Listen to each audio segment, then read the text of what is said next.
Hey everyone, and welcome to Jaclyn Leigh Astrology.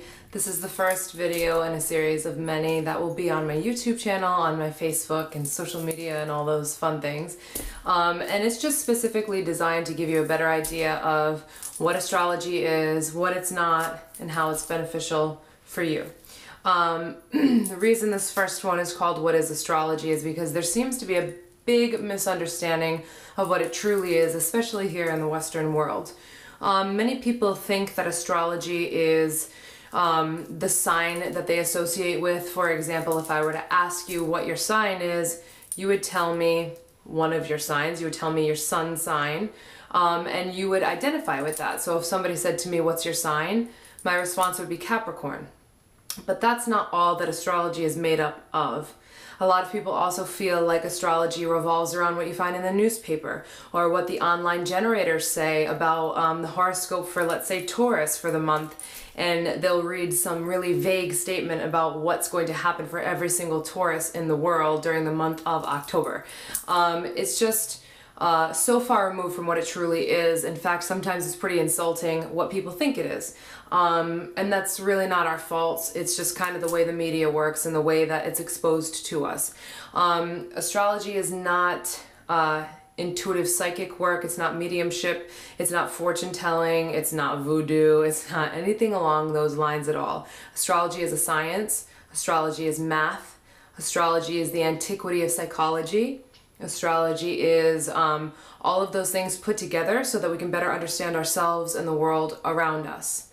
So in ancient times, basically our ancestors would follow the celestial bodies in the sky, and they would focus on where they were traveling, if they were traveling in a retrograde motion, in a forward motion, if they were in a certain aspect with different planets and, you know, different things that happen celestially. They'd track those, and they would observe what was happening on Earth around those times. And after so much data was collected, and after observing this for a certain amount of time, they were able to understand which planets and which constellations and which celestial bodies or groups of bodies, how they affected the Earth, how they affected the individual, and how they affected the climate, and so on and so forth.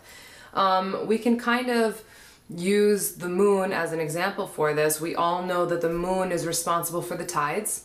We know that the moon is responsible for female menstrual cycles, our moon cycle.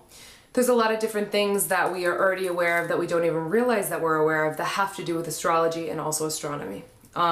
So basically there's so much more that goes into it than we are in this present time than we're really aware of consciously. In ancient times, astrology primarily was used not only to track what was going on for the outer world, but also as what I would call the antiquity of psychology. There's actually an entire section of astrology that's called astropsychology for that reason. And basically, it was an ancient way for somebody to self-actualize, to better understand themselves, to better understand the human psyche, to better understand patterns that they have in their lives, strengths, weaknesses, so on and so forth, and how to move forward knowing those things. Astrology is not a cop-out to say it's in the stars or it's because I'm this way because I am a Capricorn, or I'm this way because whatever it may be. It's a way for you to see strengths and weaknesses and a way to cultivate yourself into oneness. So to exercise your weaknesses and to use your strengths to do so, to understand patterns and where they came from, and to basically eradicate or enhance them or illuminate them. So really it sounds kind of like I'm talking about counseling. I mean, it's the same thing on a fundamental level where you're working with astrology to help somebody understand themselves better and help them fulfill a really happy life.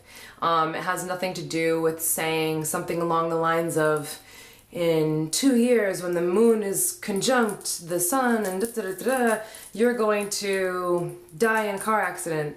It has absolutely nothing to do with that at all. It also doesn't have to primarily do with just explaining all of the traits that you're familiar with under the sign that you're familiar with, and assuming that that's what makes up your whole personality. So all of these things are so far removed from what it actually is, and that's why I wanted to make this video today. Like I said, it was the antiquity of psychology. So what do I mean by that?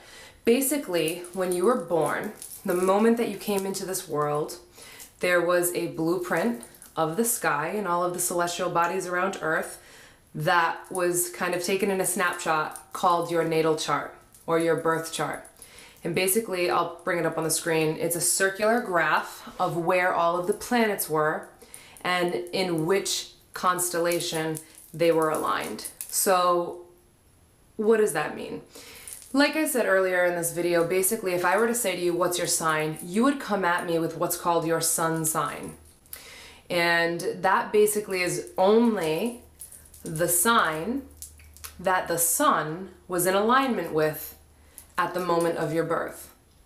But you actually have a different sign for every single planet and luminary in the sky. So basically what that means is all of the planets are scattered around based on wherever you were. So say you were right here, the planets are going to be scattered around you. All of them may or may not be in alignment with different signs or different constellations in the zodiac belt. And what that forms is a larger picture of what it actually means to be part of your psyche, or what it means to be you. Each planet represents a different aspect of your psyche. So the sun sign, or what you're familiar with when somebody asks you your sign, when you give somebody your sun sign, that's just your identity and your ego. The moon sign, for example, is your emotions and your inner world, how you feel about yourself, how you feel about others, your dreams and your subconscious. Mercury is how you communicate and how you express yourself. It's your relationship with your siblings. Venus is the romantic aspect side of you, the romantic aspects of you, the romantic aspects of the relationships you choose to get into, what you consider aesthetically pleasing, what's beautiful and creative to you, what kind of creative arts you're drawn to, if any. Mars is your drive and your passion. It's your sexual aggression.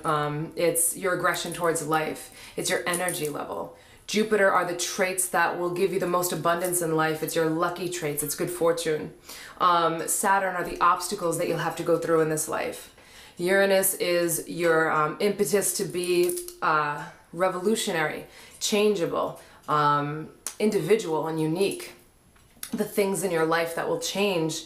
Neptune is your deep, deep, deep spirituality. It's the illusions in your life. It'll tell whether or not you have a strong, if you're strongly set up to fall into escapisms like drug and alcohol to get away from this world. It's kind of the planet of smoke and mirrors. And Pluto is your power planet, the dictator. It's transformation. It's death and rebirth. All of those planets means something different to your personality. They govern different parts of your psyche.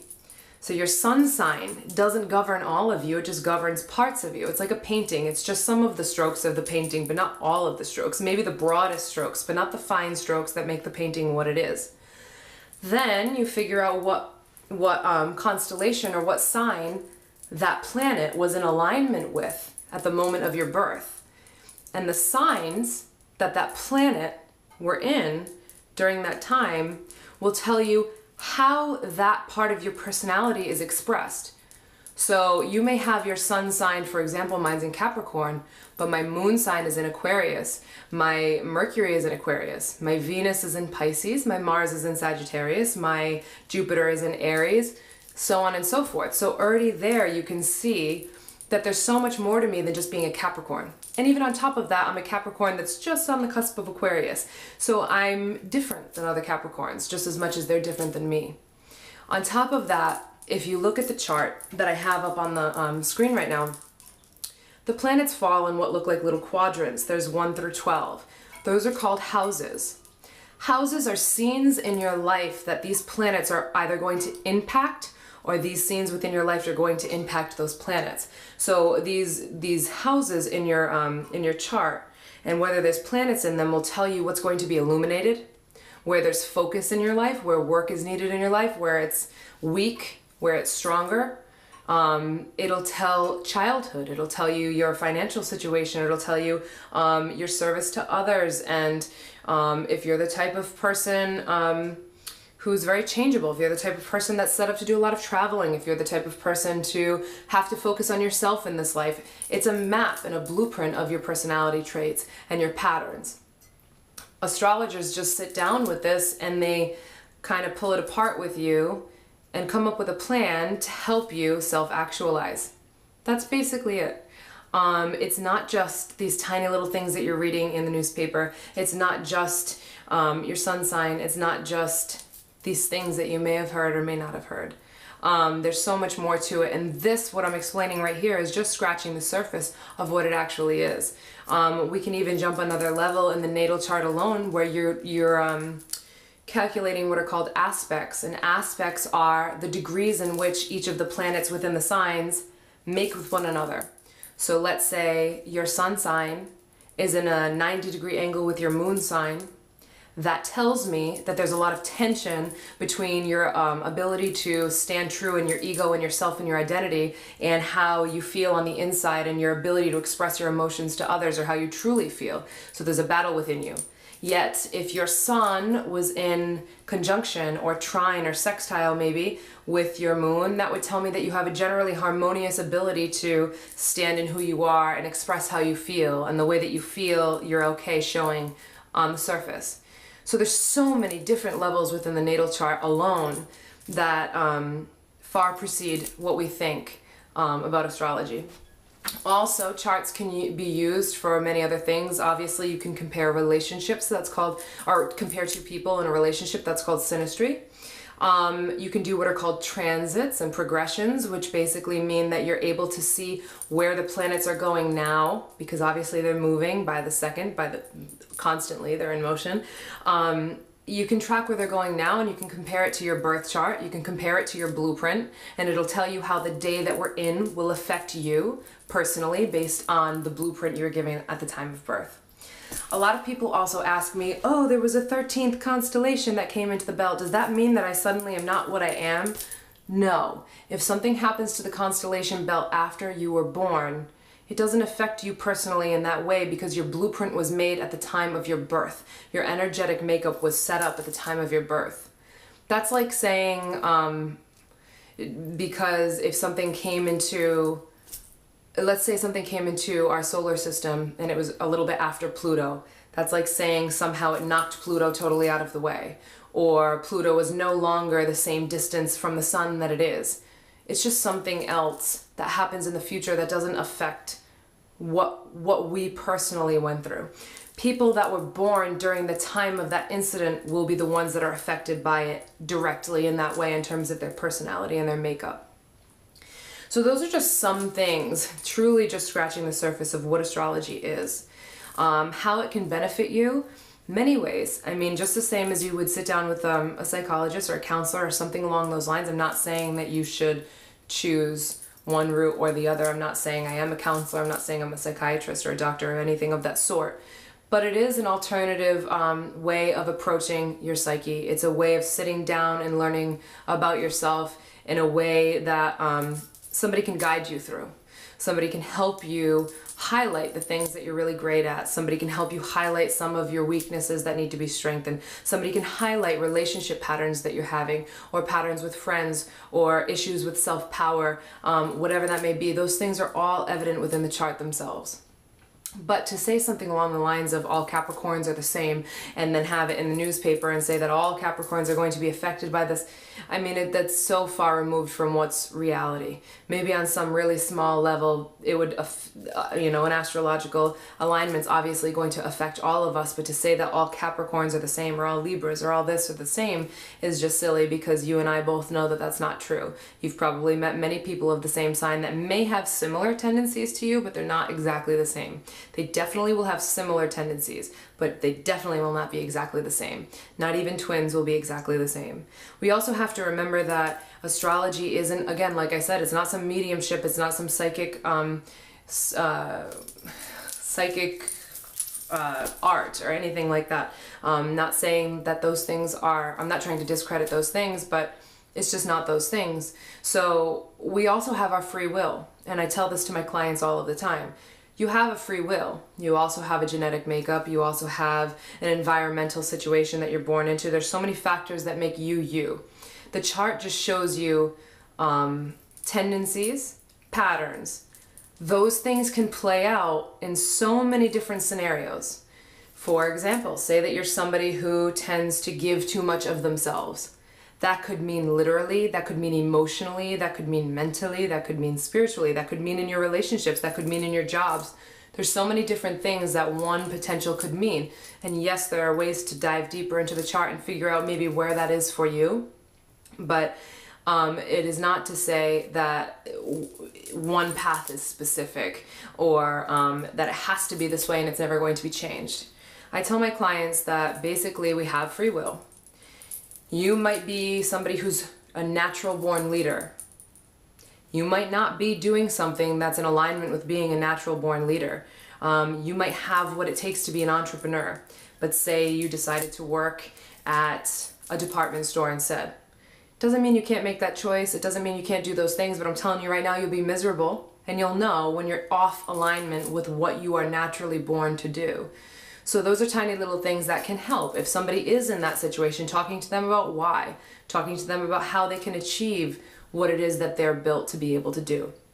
Those are just small little aspects that have to do with the personal chart. Charts can also tell us about events. They can, for example, let's say 9/11 or presidential elections or natural disaster. Those things themselves, the moment that they happen, there's a chart that you can physically see what was going on astrologically that could have triggered that event, or that could have the energetic makeup of our entire solar system or what's following us celestially, how that affected what was going on here on Earth, the energies of the people, the energies of the planet, the energies of the climate and the animals and everything that's here living in and around the planet, the energies that are living in and around all of us.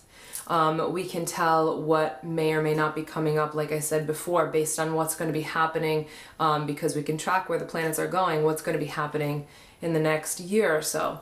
But like I said, you're not going to be able to say on this date something specific is going to happen. I'm going to have a car accident. That's just crazy to be able to say that. No one would be able to say that. Any astrologer or person that tries to say that is being some kind of con artist to you. That's not at all how astrology should be used and how it is used. So there was a really great quote that I like to use that J.P. Morgan said, and he said, millionaires don't use astrology, but billionaires do. There's something so powerful in that statement, because there are some powerful human beings on this planet that know the magnitude of the science and the mathematics that are behind astrology and how it's helpful for us and how it's helpful for our planet. And if we could just tap into understanding some of these things and researching some of these things and understanding that it's a science and it is nothing else but a science, understanding that you can get a degree in it, understanding that it is something very tangible to work with just as much as astronomy and those other things, I think that the world could really do well in accepting that as a truth, and knowing that the way that, especially here in the West, we kind of chalk it up to fantasy or something in the unknown spiritual realm is just not what it is at all. I think that it would do us all a really great service if we had a better understanding of what it is that we're working with. In anything, you should question what it is that you know and compare it to what it actually is. So astrology is just one of those many things. So this is just my first video, basically to say, hey, this is what astrology is. There's so much more to it than I assume that you came to this video knowing, and there's so much more to come.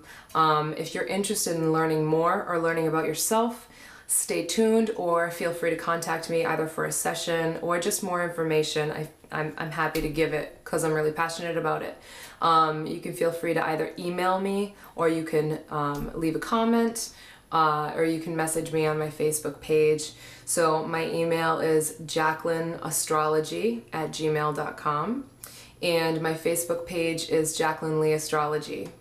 So feel free to contact me in any way. Thank you again for taking the time to watch this video, and I look forward to seeing you guys again soon in the next one.